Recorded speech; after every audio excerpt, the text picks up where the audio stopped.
Assalamualaikum warahmatullahi wabarakatuh. Waalaikumsalam warahmatullahi wabarakatuh.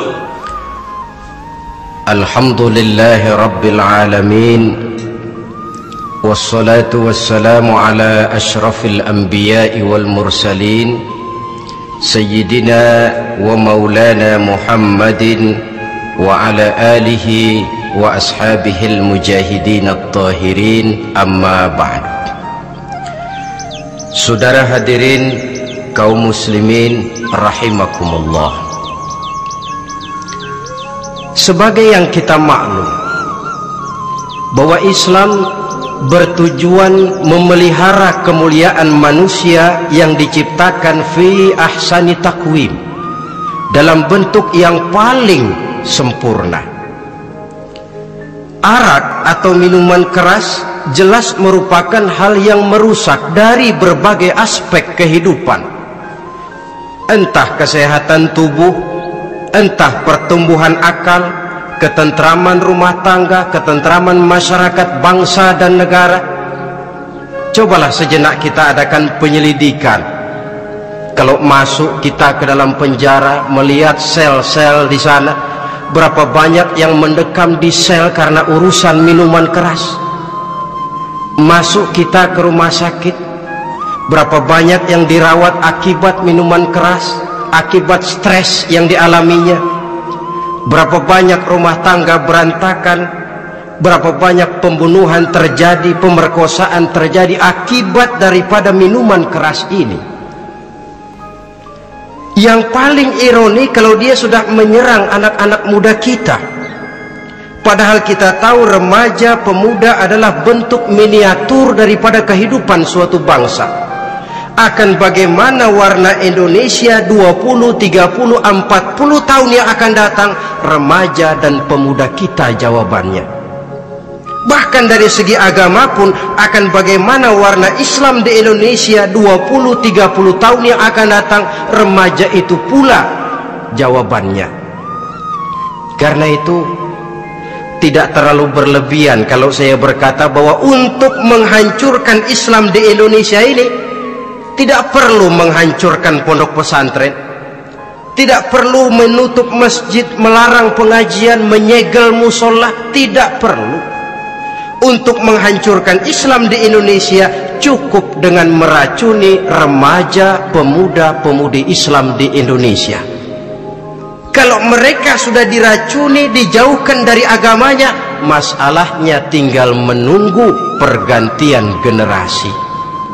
Maka yang jadi pilot proyek jelas remaja, pemuda, termasuk dengan menanamkan pengaruh minuman keras.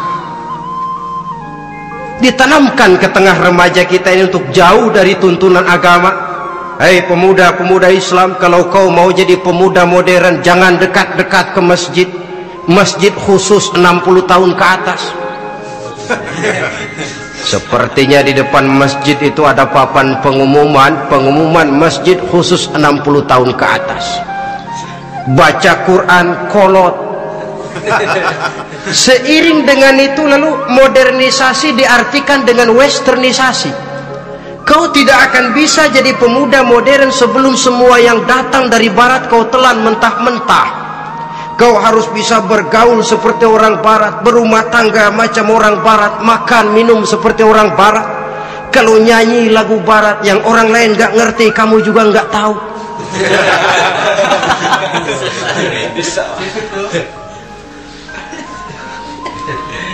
Anutlah itu free love yang pada gilirannya akan mengarah kepada free sex alias summon liven. Isaplah itu ganja, morfin, narkotik. Jikalau sudah terlena kita dengan itu, maka kehancuran suatu bangsa sesungguhnya sudah dimulai. Penyakit minuman keras ini bukan cuma penyakit zaman ini. Masyarakat yang dihadapi oleh Rasulullah Sallallahu Alaihi Wasallam 14 abad yang lalu juga masyarakat yang kemaruk dengan minuman keras. Arab jahiliyah kalau sudah minum arak mabuk, tidak cuma minum, dia mandi pakai arak. Sistem pendidikan yang disampaikan Islam bijaksana. Mula-mula diberikan gambaran bahwa arak itu walaupun ada manfaatnya tapi ada bahayanya, dan bahayanya jauh lebih besar daripada manfaatnya. Tahap kedua diberikan pesan jangan mendekati sholat dalam keadaan mabuk. Padahal sholat 1 hari 1 malam 5 kali, artinya makin jauh saja dia dari arak itu. Pada saat kondisi iman sudah memungkinkan, barulah turun vonis bahwa arak itu najis, perbuatan setan, jauhi. Yang ironi yang saya katakan tadi, racun mereknya madu. Kadang-kadang kita dibuai dengan iklan yang tidak mendidik. Saya pernah lihat ada iklan misalnya, Anda ingin modern, majulah bersama minuman ini. Atau minuman ini lambang pergaulan dunia yang maju. Modern diukur dari minuman. Yang jadi korban akhirnya remaja dan pemuda-pemudi kita. Saya teringat satu analisa dari Rasulullah sallallahu alaihi wasallam. Beliau bersabda, "Inna min asyratis sa'ah." Sesungguhnya di antara tanda-tanda kiamat. Apa kiamat itu? Dalam arti yang umum, kiamat itu saat dimana alam ini hancur, bumi gempa, air laut tumpah ke darat, gunung meletus, planet-planet bertabrakan, lalu semua yang bernama hidup mati. Itu kiamat beneran. Saya nggak mau cerita kiamat beneran, sebab saya sendiri nggak kepengen ngalamin.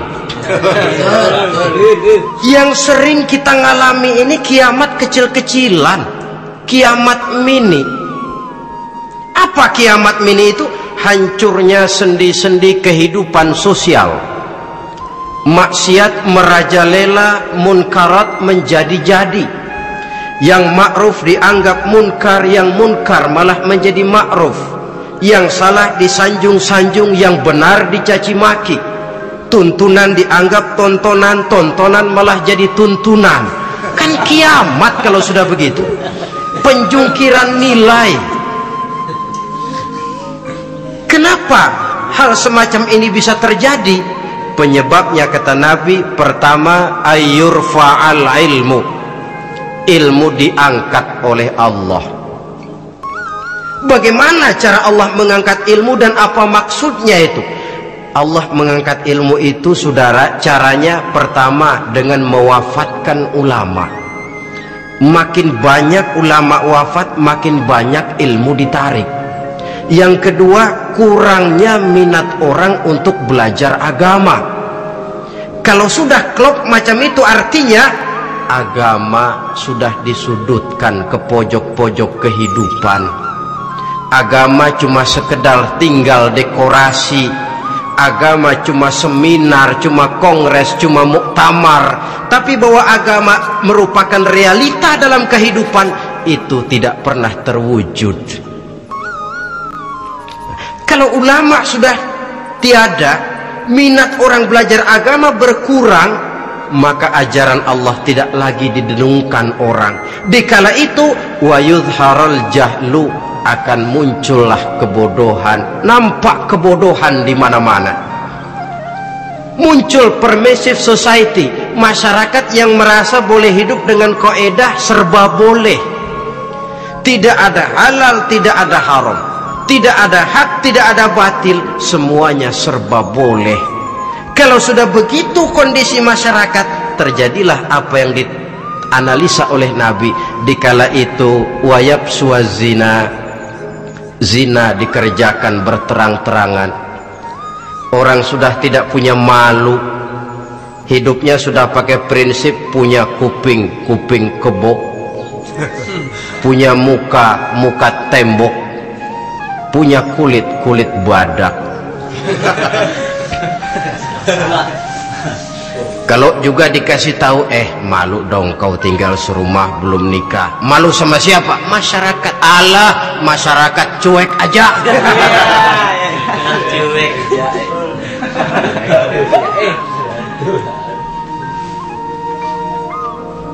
Bukankah realita kalau kita ikuti surat-surat kabar, berapa banyak sudah gadis-gadis bergelimpangan jadi korban, berapa banyak bayi-bayi yang lahir ke alam ini tanpa harus tahu kemana dia mesti manggil bapak, yang akhirnya mengalami keterakisan, dimasukkan ke dalam kantong plastik, dibuang ke tempat sampah. Kalau itu sudah terwujud, muncul efek negatif yang kedua, wa yushrabal khamr, arak, minuman keras jadi kebanggaan. Anak muda belum nyohor kalau belum bisa mabuk. Yang nggak mabuk dianggap kolot, kampungan loh. Bikin malu, baru kena segelas saja udah miring, cengeng. Temen kita no hebat, sampai nyungsep di got. Yang nyungsep hebat. Ya, kalau cuma yang hancur kehidupan pribadi. Tapi kalau sudah menyangkut masa depan, yang berarti masa depan suatu generasi adalah merupakan masa depan daripada suatu bangsa. Begitu kerasnya Islam ini melarang minuman keras, sampai bukan cuma sekedar meminumnya saja yang diharamkan, tetapi juga dilarang mengimportnya, memproduksinya, membuka warung yang menjual minuman keras, atau bekerja di tempat penjualan minuman keras. Ada juga yang nyerempet-nyerempet, Pak, kalau sedikit kan nggak apa-apa, nggak mabuk ini. Nah, saya ingatkan hadis Nabi diriwayatkan oleh Imam Ahmad, Abu Daud dan Turmuzi. Nabi bersabda, ma askara kathiruhu faqaliluhu haramun. Apa yang banyaknya menyebabkan mabuk, sedikitnya pun tetap haram hukumnya. Memang barangkali mungkin ada manfaatnya, tetapi bahayanya jelas lebih besar ketimbang manfaat yang bisa timbul daripada jenis minuman keras itu sendiri. Dalam hadis lain Nabi pesankan, man kana yu'minu billahi wal yawmil akhir fala yaq'udu ala ma'idatin taduru 'alaiha al-khamru. Siapa yang beriman kepada Allah dan beriman kepada hari akhirat, jangan dia duduk di dalam satu pertemuan yang di dalam pertemuan itu diedarkan minuman keras. Masuk ke dalam lingkungan macam itu saja tidak diperkenankan. Kenapa? Asyariku fi syarri syarrun. Bersekutu dengan kejahatan, jahat juga hukumnya. Semalam kamu mabuk ya? Enggak, temen, saya cuma ngebeliin aja kok. Apalagi ngebeliin.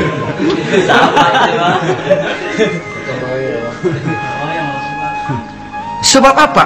Dalam keadaan mabuk, orang tidak lagi bisa berpikir secara logik. Daya kontrol hilang, artinya perbuatan sudah tidak terkontrol lagi.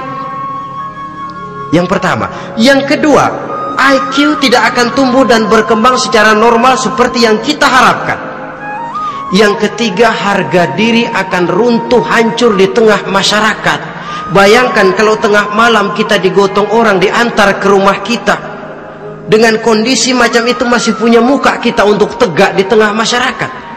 Masih punya harapan kita untuk tumbuh menjadi pemimpin, sementara orang terkenang, ini kan yang kemarin malam gua gotong, dia lagi mabuk. Harga diri, kepribadian. Jangan lupa saudara, kita hidup di tengah masyarakat. Masyarakat itu punya hukum yang tidak tertulis, tapi lebih kuat dan lebih kejam daripada hukum tertulis. Orang bilang, sekali arang tercoreng di dahi, seumur hidup orang akan tetap ingat. Makanya Rasulullah dalam hadis memberikan tamsil untuk adik-adik remaja muslim ini, masalul mu'min kamasalin nahli. Perumpamaan orang yang beriman itu persis seperti tawon. Mentalitas orang mukmin persis tawon. Apa mentalitas tawon? Kalau kita ngaji bab tawon, kita renungi apa keistimewaan tawon. Saya lihat-lihat, ternyata tawon itu punya 4 keistimewaan. Pertama, tawon itu yang dihisap selalu saripati bunga. Bagus makanannya. Belum pernah tawon keliru makan. Saya belum pernah dengar kok ada tawon makan tahu.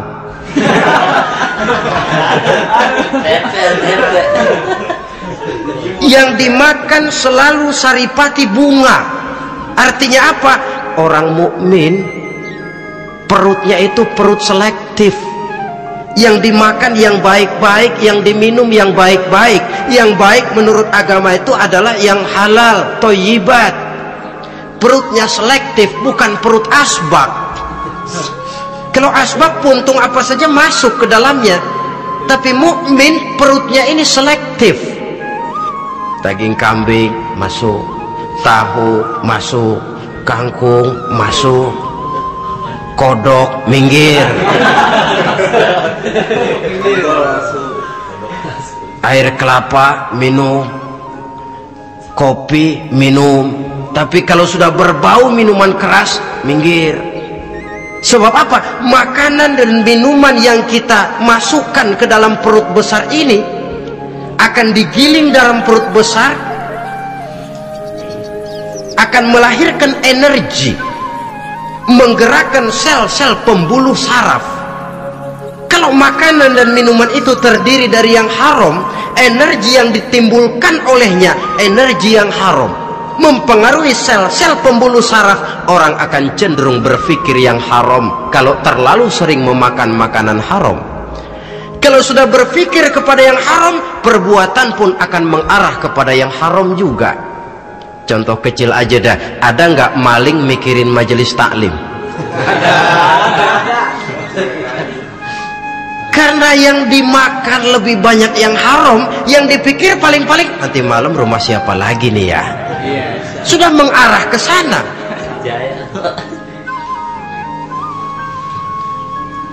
Saripati bunga yang dimakan tawon itu. Lalu tawon yang kedua saya lihat yang dikeluarkan selalu madu. Artinya apa? Orang mukmin itu kalau dia berkata, perkataannya mengenakan orang.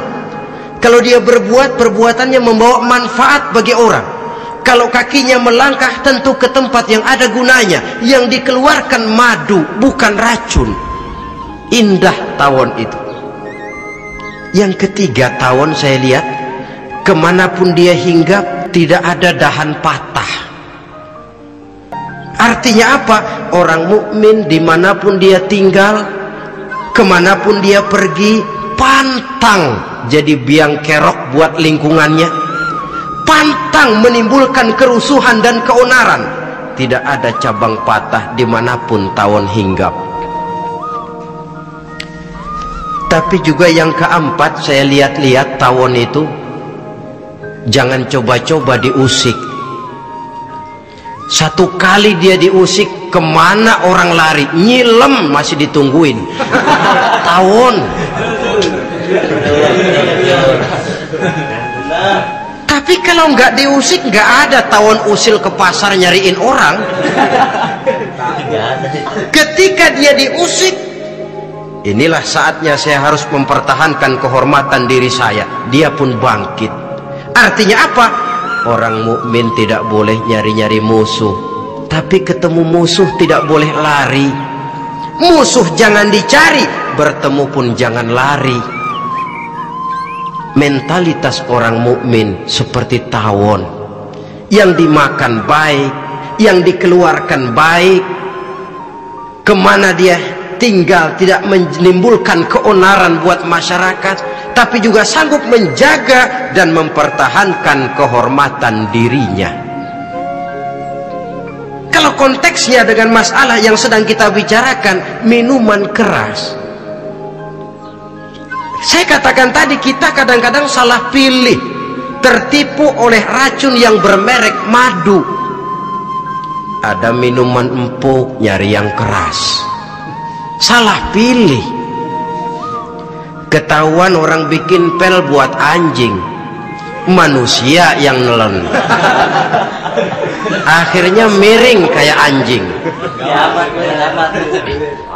Saudara, mari kita renungi An-Nisa ayat 140. Allah Subhanahu wa ta'ala mengingatkan, qad nazzala alaikum fil kitabi an idza sami'tum ayati llahi yukfaru biha wa yustahza'u biha fala taq'udu ma'ahum hatta yakhudu fi haditsin ghairi innakum idzam misluhum. Sungguh, kata Allah, telah diturunkan kitab Al-Quran ini kepada kamu, yang apabila kamu dengar ayat-ayat Allah itu diingkari orang, diejek-ejek orang, fala taqudu ma'ahum, jangan kamu duduk bersama orang-orang semacam itu. Bagaimana mengejek ayat-ayat Allah? Misalnya, tahu kalau minuman keras itu diharamkan, tapi masih minum juga, itu kan mengejek ayat namanya. Duduk di majelis semacam itu dilarang oleh Quran. Kenapa? Innakum izam misluhum. Kalau kamu juga duduk di majelis semacam itu, kau dan mereka sama saja, kata Quran. Sama saja. Tahu kalau minuman yang memabukkan itu diharamkan agama, tapi diminumnya juga mengejek ayat Allah. Duduk di tengah kelompok mereka berarti ikut mengejek ayat Allah. Dekat saja pun jangan, entahlah lagi sampai meminumnya. Maaf, bukankah Allah menurunkan Al-Quran kepada manusia? Kata Imam Al-Ghazali, persis, maaflah, seperti gubernur berkirim surat kepada Pak Lurah. Dalam suratnya Pak Gubernur bilang, Pak Lurah, tolong carikan tanah di daerah Kebayoran untuk sekolah 6.000 meter. Pak Lurah dapat surat dari Pak Gubernur, bangga bukan main. Itu surat sore pagi siang malam dibaca, ditaruh di tempat yang tinggi, diberikan minyak wangi, mau diambil dicium dulu, dibawa dengan penuh hormat dan hati-hati. Tapi tanah yang dipesan Pak Gubernur tidak dicari-cariin. Penghargaan macam apa ini? Nanti gubernur cek, Pak Lurah, siapa? Sudah terima surat saya? Sudah Pak, sudah. Bagus. Lalu bagaimana? Aduh Pak, surat Bapak sore pagi siang malam saya baca. Bagus. Apalagi Lurah? Surat Bapak saya taruh di tempat yang tinggi Pak. Saya pakaiin minyak wangi, mau saya ambil saya cium dulu, saya bawa dengan penuh hormat dan hati-hati. Bagus Lurah, kau memang hormat sama atasan. Cuman Lurah, tanahnya udah dicariin belum? Nah yang itu belum tuh Pak, belum. Kata gubernur, bagus Lurah, besok berhenti lo ya.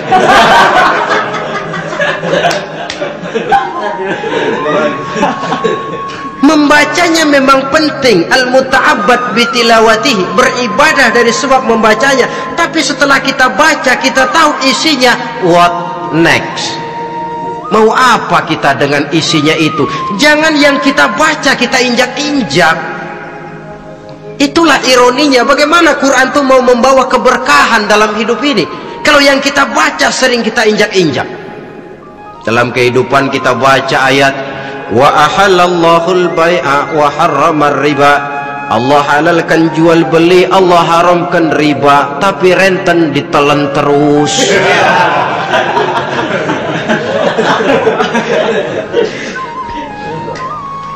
Kita baca ayat, wa'tasimu bihablillahi jami'an wa la tafarraqu. Berpegang teguhlah kamu kepada tali Allah, jangan bercerai-berai.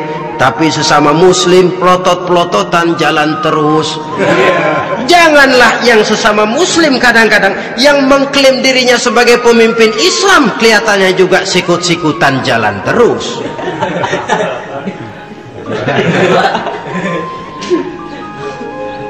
Sehingga tidak heran kalau orang bilang di bawah ngamalin ayat kursi sudah sampai di atas ayat hilang, tinggal kursi saja yang diamalin.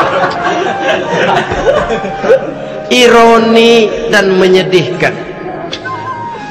Perjalanan panjang memang saatnya kita menunggal dengan Al-Quran ini, tetapi prosesnya memang harus kita mulai dari sekarang. Perkara kapan proses ini selesai itu bukan masalah kita, tapi bahwa kita sudah memulai suatu proses, itulah yang diharapkan. Hadirin yang saya hormati,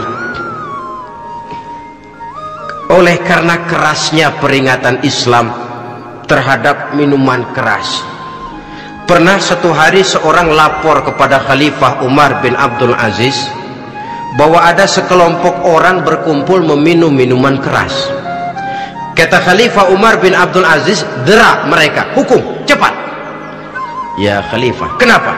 Di tengah mereka ada juga orang yang Ramadan biasa puasa. Begitu? Iya, yang biasa puasa duluan hukum. Kenapa? Mengerti memang lebih besar resikonya daripada tidak mengerti. Kalau yang tidak mengerti dilatar belakangi oleh kebodohan, barangkali masih bisa ditolerir, masih bisa dimaklumi. Ini toh sudah tahu mau puasa, kenapa berkumpul di majelis yang ada minuman keras? Tapi memang kelompok ini kan memang selalu ada. Kita lihat dalam masyarakat itu kan ada 4 kelas itu. Pertama, ada orang yang tahu perintah dan tahu larangan. Ini the first class, kelompok terbaik. Perintah tahu dia kerjakan, larangan tahu dia jauhi. Ini orang terbaik. Yang kedua, ada orang tahu perintah tapi tidak tahu larangan. Perintah tahu, larangan tidak tahu. Sholat mau, puasa mau, zakat fitrah bayar, nyolong mau, mabuk ayo. Perintah tahu tapi larangan tidak tahu, akhirnya semua dikerjain. Barangkali yang rada bingung malaikat bagaimana nyatatnya ini, kotor absen. Gelas yang ada di hadapan saya ini, kalau semua diisi air putih macam ini, kan jelas bisa diminum orang. Kalau semua diisi bensin, jelas bisa diminum motor. Tapi kalau separuh diisi air putih, separuh diisi bensin, kacau. Kalau gelas yang ada di hadapan saya ini sepenuhnya diisi air putih, jelas bisa diminum orang. Kalau sepenuhnya diisi bensin, juga jelas bisa diminum motor. Yang repot kalau separuh diisi air putih, separuh diisi bensin, kacau statusnya. Orang minum mabuk, motor minum pun mogok. Dijual juga tidak laku barang campuran. Inilah makna pernyataan Allah, wala talbisul haqqa bil batil. Jangan kamu campur adukan antara yang hak dan yang batil. Perintah dikerjakan, larangan pun dikerjakan juga.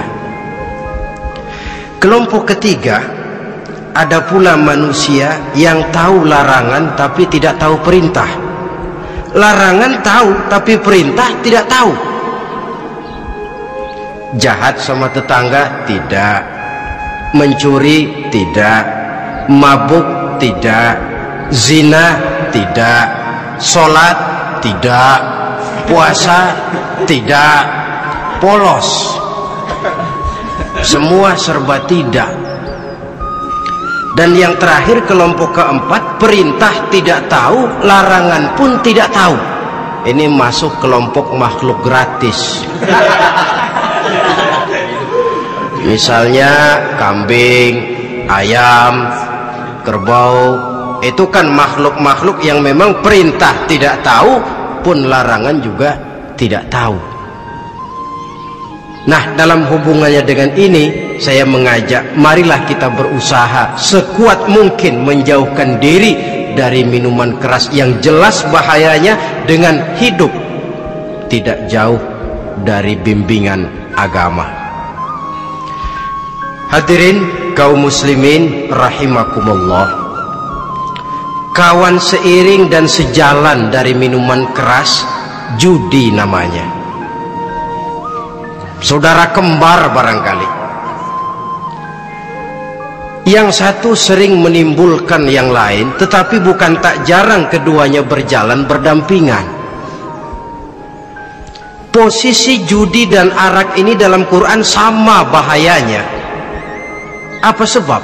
Mentalitas judi adalah mentalitas sirkeless, lingkaran setan. Artinya yang menang biasanya ketagihan, yang kalah biasanya penasaran. Ini yang menyebabkan orang tidak mau berhenti. Kalau dia menang, dia ingin mencoba untuk menang dalam jumlah yang jauh lebih besar lagi. Kalau dia kalah, dia penasaran, kenapa hari ini kalah? Barangkali sial, besok malam saya tebus. Mental semacam ini memang sulit untuk berhenti. Kenapa judi diharamkan dalam Islam?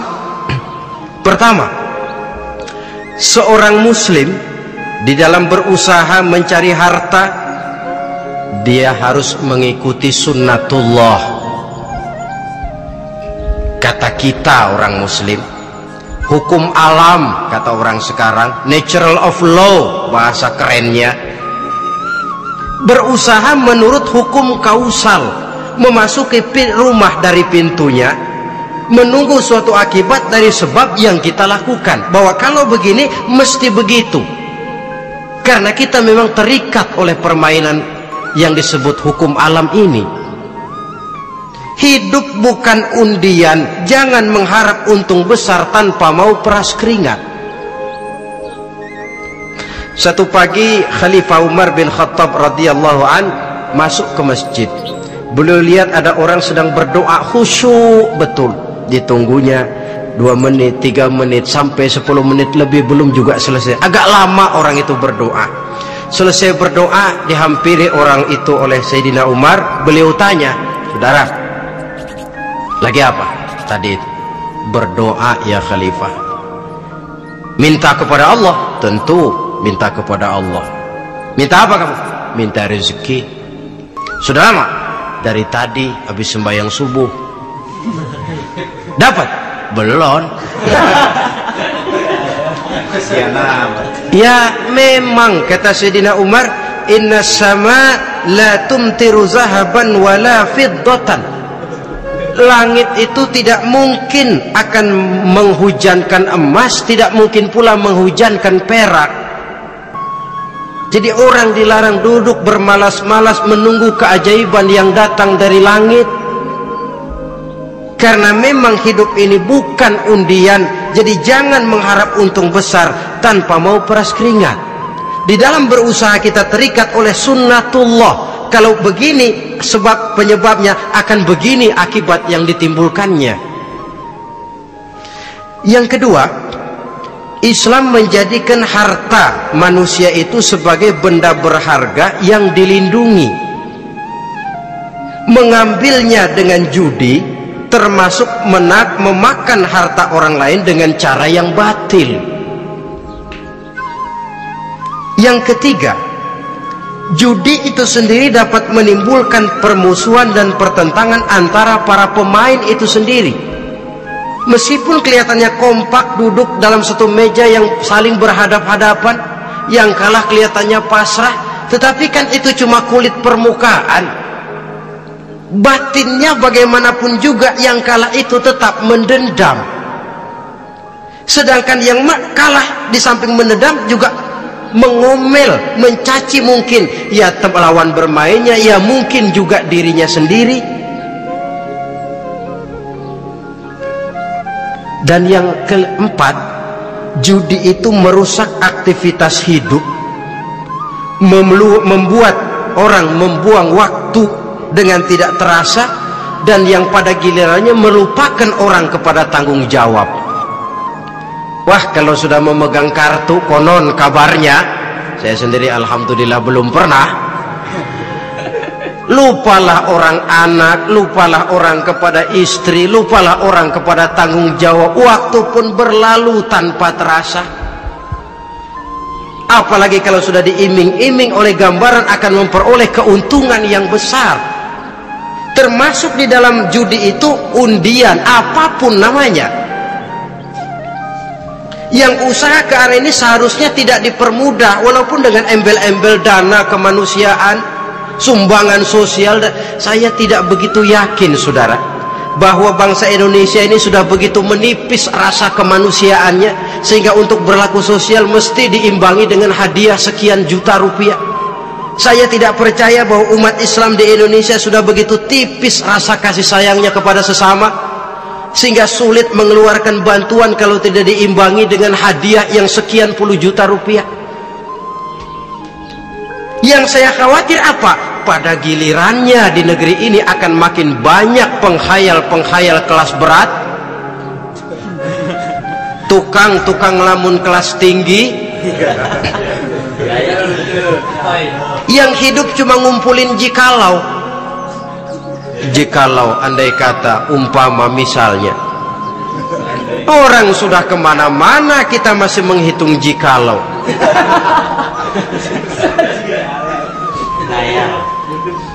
Orang boleh saja mengharap burung terbang tinggi, tapi punai di tangan jangan dulu dilepas.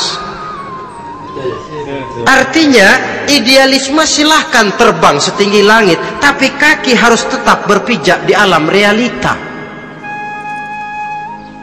Bahwa memang lebih baik makan singkong dalam kenyataan daripada makan roti tapi ngimpi.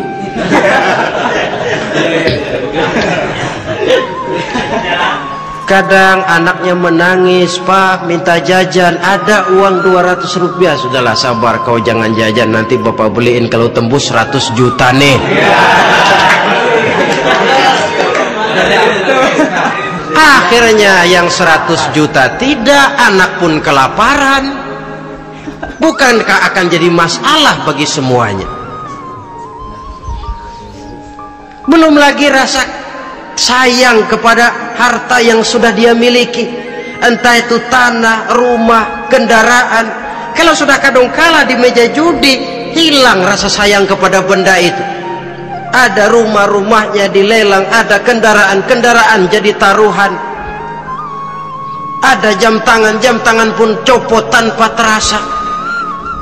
Maka berapa banyak rumah tangga berantakan, istri minta cerai, orang jadi nekat merampok, orang jadi nekat mencuri, korupsi kalau dia pejabat.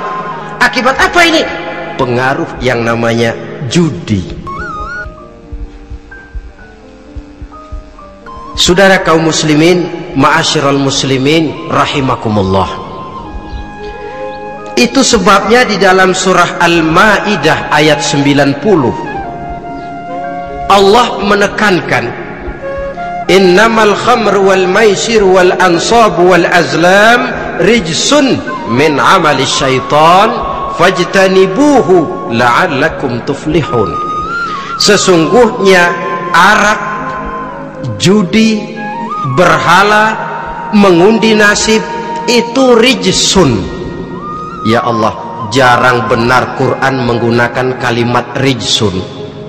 Rijsun ini sudah merupakan puncak kekotoran. Bapak moyangnya najis, itu rijsun. Rijsun, kotor.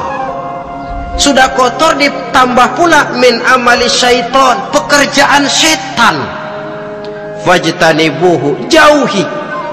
Jangan sampai main, dekat saja tidak boleh, jauhi. La'allakum tuflihun, jikalau kamu mau menjadi orang-orang yang beruntung.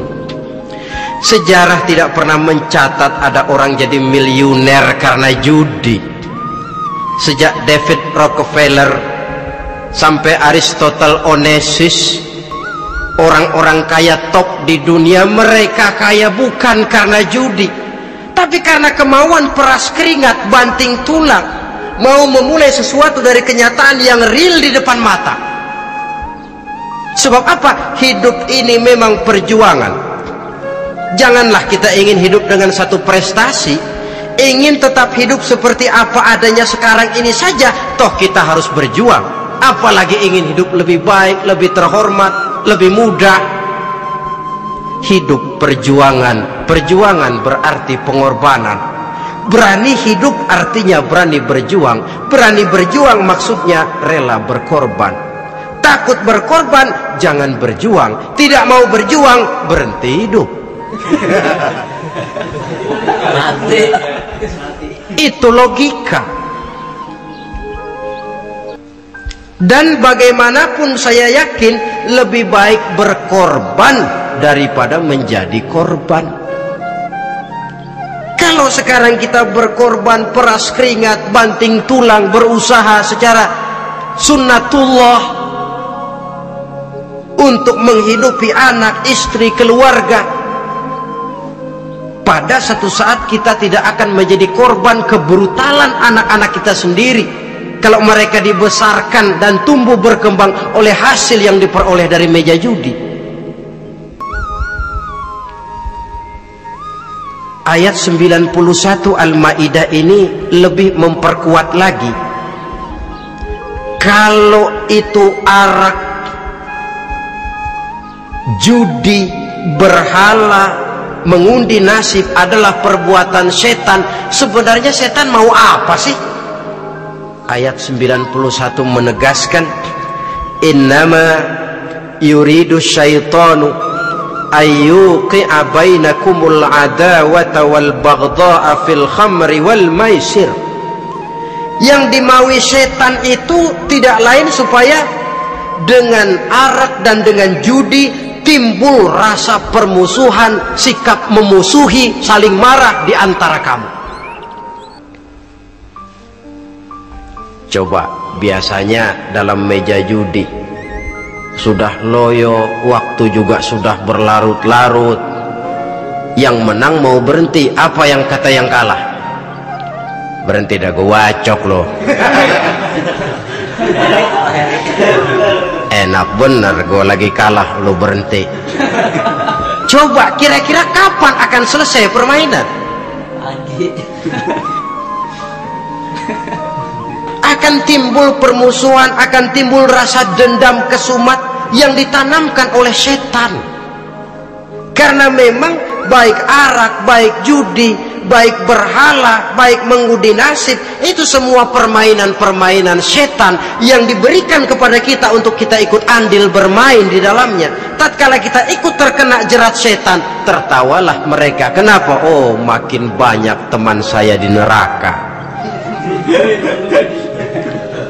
Maaf, setan itu kan sudah tahu vonisnya.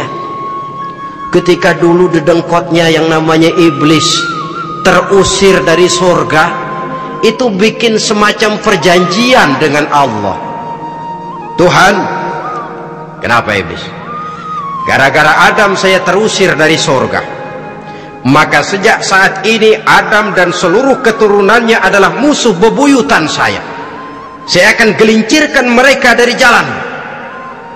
Silahkan iblis, goda mereka, tapi kau tidak akan mungkin bisa menggoda mereka kalau hamba-hambaku itu menjadi hamba yang ikhlas. Hanya hambaku yang ikhlas yang tidak mungkin kamu goda, yang lain barangkali bisa. Sejak saat itulah iblis memproklamirkan permusuhan, dan dia sudah tahu betul vonisnya neraka. Tugas dia sekarang bagaimana mengumpulkan teman sebanyak-banyaknya ke dalam neraka. Hamba Allah saja yang tidak tergelincir kepada minuman keras dan judi.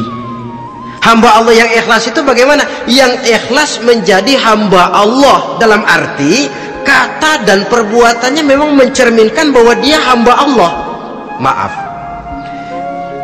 di zaman sekarang ini kan banyak orang cuma berkata saya hamba Allah mulutnya, tapi perbuatannya membuktikan dia hamba setan, hamba dunia, hamba harta, budak jabatan, budak nafsu. Tidak sesuai antara ucapan dan perbuatan. Sebab itu kata-kata hamba Allah kalau keluar dari mulut manusia itu murah, soalnya ngaku siapapun bisa. Tapi diakui atau tidak, ini yang kita belum tahu. Ada juga orang berdalih, saya akan masang kalau dapat nanti mau nyumbang masjid. Barangkali aja kalau nyumbang masjid disoriin dikit sama Tuhan.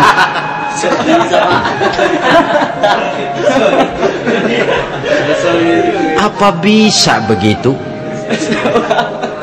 Saudara, kita tidak mungkin mencuci kain dengan air najis.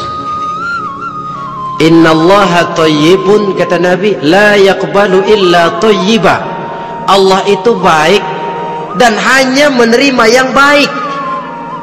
Bahwa dalam Islam tujuan yang baik harus dicapai dengan prosedur yang baik. Bahwa niat menyumbang masjid bagus, tapi hasil daripada judi atau undian tidak akan menyampaikan kita kepada tujuan itu. Tidak boleh mencuri kain walaupun niatnya untuk sholat.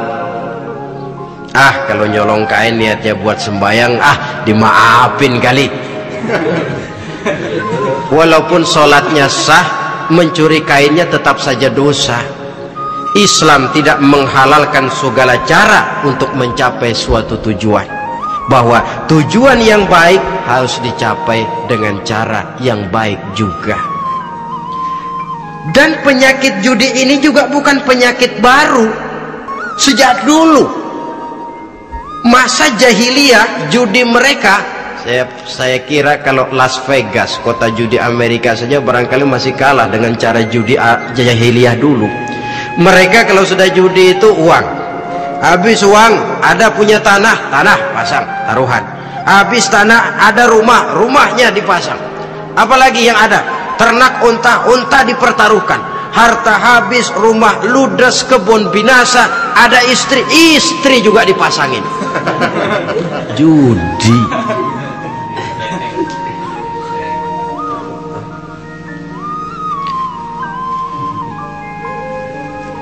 Kita sebagai muslim, oleh Al-Quran dijelaskan orang yang mempunyai dua tujuan hidup. Pertama, tujuan jangka pendek. Yang kedua, tujuan jangka panjang. Tujuan jangka pendek, dunia dan seluruh isinya. Tujuan jangka panjang adalah akhirat dan ridho Allah. Ini yang terpantul dalam doa setiap kita. Rabbana atina fid dunya hasanah wa fil akhirati hasanah. Tercapai tujuan jangka pendek fid dunya hasanah, dan tujuan jangka panjang wa fil akhirati hasanah. Untuk mencapai tujuan jangka pendek, merangkul dunia dan seluruh isinya, apa yang jadi modal utama? Pertama, pendidikan. Makin tinggi jenjang karier pendidikan yang kita tempuh, rasa-rasanya makin mudah menjangkau dunia dan isinya. Yang kedua, pengalaman. Tenaga expert masih tetap diperlukan. Makin banyak pengalaman, makin mudah menjangkau dunia. Yang ketiga, dan ini ada tapi tidak bisa dijadikan pegangan, faktor nasib, faktor kebetulan. Ada tapi tidak bisa dijadikan pegangan mutlak. Pendidikan, pengalaman, ingin menjangkau fid dunya hasanah, ini modal utama. Lalu untuk mencapai fil akhirati hasanah, prestasi ibadah. Bagaimanapun tinggi pangkat dan jabatan kita, bagaimanapun banyak gelar kita sandang, tanpa prestasi ibadah, nol besar kita dalam pandangan Allah. Itu sebabnya kita sholat. Jadi tidak beralasan kalau orang ditanya, kenapa sih kamu nggak sholat? Tetangga saya sholat melarat terus. Memang sholat itu bukan untuk mencari uang kok. Kalau ada orang yang rajin sholat, rezekinya kelihatan lancar, itu cuma sekedar persekot. Uang muka, cashnya tetap di akhirat nanti. Efeknya apa? Karena kita punya tujuan jangka panjang, mengharap ridho Allah di akhirat, cara kita mencapai tujuan jangka pendek dibatasi oleh pertanyaan, Allah ridho apa enggak? Kita cari uang, tapi pertanyaan pokok, Allah ridho enggak cara ini? Kita mengejar kedudukan, tapi Allah ridho enggak dengan cara ini? Ini yang menyebabkan kita lantas tidak lalu menghalalkan segala cara. yang penting tujuan tercapai cara apapun halal. PKI kan cuma PKI yang berprinsip asal tujuan tercapai cara apapun halal. Dan kita sudah sepakat PKI dan seluruh ajarannya tidak berhak hidup di bumi Pancasila ini. Cuma jangan sekedar PKI-nya dikutuk tapi ajarannya dipakai.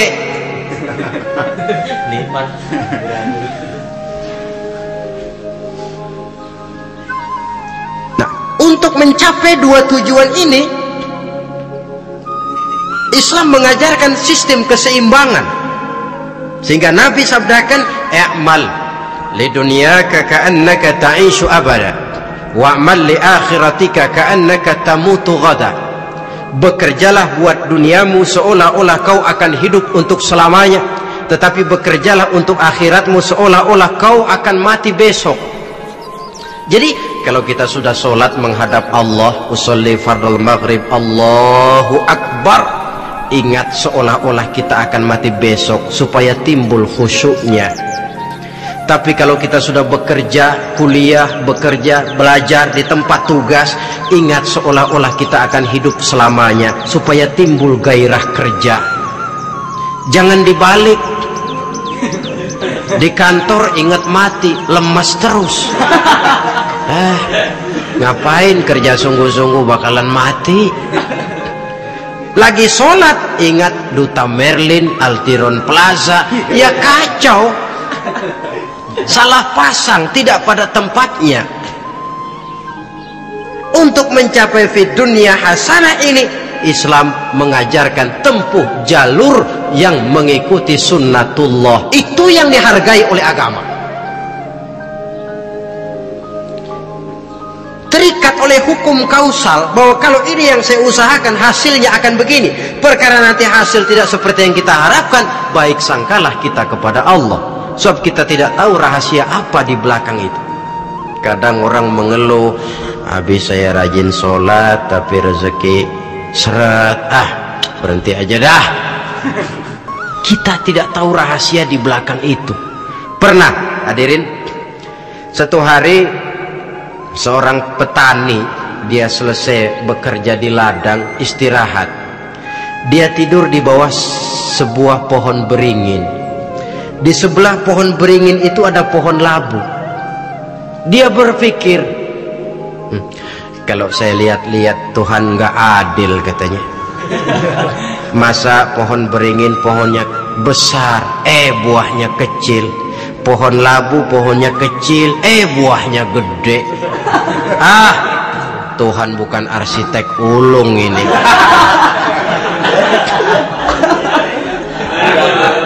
Mestinya supaya enak dilihat, beringin yang pohonnya besar buahnya sebesar buah labu. Pohon labu yang pohonnya kecil buahnya kecil saja sebesar buah beringin. Tidak adil Tuhan. Baru dia selesai berpikir Tuhan tidak adil, jatuh sebutir buah beringin tepat menimpa hidungnya.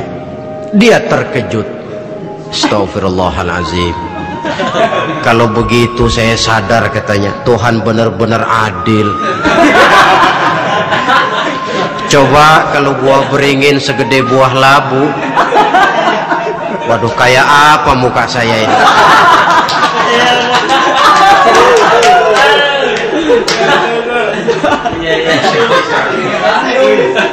Baru terbuka pandangan matanya setelah berhadapan dengan kenyataan. Baru keluar respek. Allah benar-benar adil. Padahal semenit yang lalu dia masih berkata, Tuhan bukan arsitek ulung. Tapi semenit kemudian setelah berhadapan dengan kenyataan yang real dia hadapi, wah Allah benar-benar adil.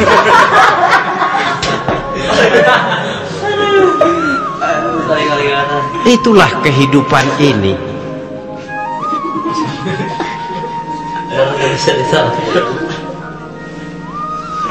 Saudara hadirin yang saya hormati, karena itu baik arak baik judi dua-duanya merupakan bahaya laten yang tidak hanya mengancam kehidupan agama tetapi juga masyarakat, bangsa dan negara, apalagi kalau sudah jatuh kepada generasi penerus. Dan yang bagaimanapun juga saya berpikir sebenarnya remaja, pemuda, pemudi kita cuma korban dari suatu sistem. Sebab ini merupakan tanggung jawab bersama. Ulama mubalik macam saya paling wewenangnya cuma ngomong. Yang punya SK untuk memberhentikan pabrik minuman keras itu kan Menteri Perindustrian. Tangan-tangan eksekutif. Sehingga kalau Nabi katakan man ra'a minkum munkaran falyughayyir biyadihi wa illam yastati' fa bilisanih wa illam yastati' fa biqalbi. Apabila salah seorang kamu melihat suatu kemunkaran termasuk minuman keras dan judi di dalamnya, rubah itu. Dengan cara apa? Kalau kau mampu dengan tangan, artinya power, kekuatan. Kalau dengan tangan tidak mampu, wah ini orang kalau gue pukul gue yang melintir nih. Umpamanya fabilisani, dengan lidah ngomong. Mas, saya senang sampean tinggal di sini, kampung kami tambah warga, tapi tolonglah jangan bawa pengaruh yang tidak baik.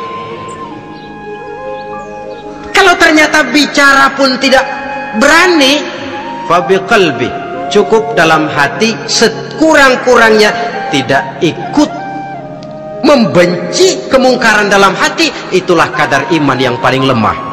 Ini secara umum. Tapi kalau hadis ini kita mau adakan semacam, katakan description of job bahasa kerennya, kita adakan pembagian tugas. Siapa yang harus merombak kemungkaran dengan power?